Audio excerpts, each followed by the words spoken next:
All right, welcome back to Elementary Statistics. We are in part 18, and in part 18, we're going to be looking at some things here related to the previous examples that we looked at with simple probability. First thing to note is we are discussing random events in these situations. So whether we flip a coin or whether we roll the die, these are random events, okay? Not all events are random, right? So as a case in point, one of the examples I use here, when we die may be a random event, right? We may get into a car accident not foreseen.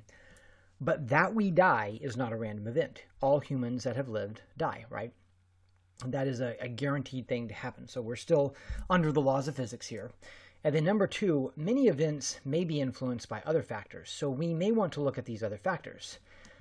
For instance, as a case in point, if we look at this, suppose that I asked you a question, what is the probability that a random day is hot or cold? Pause the video and think about some questions that you might ask before answering this question.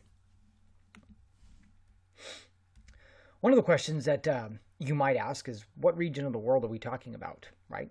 I mean, there are places in the world that, are really cold. There's one place in Russia that in the cold weather, it gets like negative 40 degrees or something. To them, probably 60 degrees is really hot. And then there are other places in the world that it's like they never get below 70. So, and then again, 70 degrees to them may be pretty cold. Okay, we might also ask, what month or what season are we talking about, right?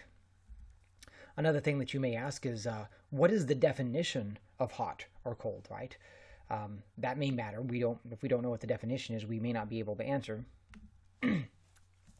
So unlike a coin flip, region, time of season, and the definition of hot have a huge factor over whether the given days it's hot or cold. So when we discuss this probability, there's going to be a lot of other factors we would prefer to look at.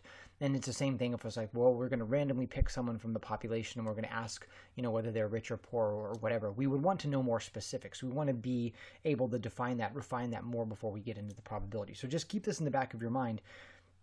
As we're going through probability, we're looking at random events in these examples, but there will be many things in life. In application, many of the probability of things is determined by other factors, and those are things that we want to look at. For instance, a case in point, a very simple example is medicine, right? Like the probability that any of us get cancer. Well, let's say we have two parents that have had cancer, we may have a higher likelihood because of genetics, right?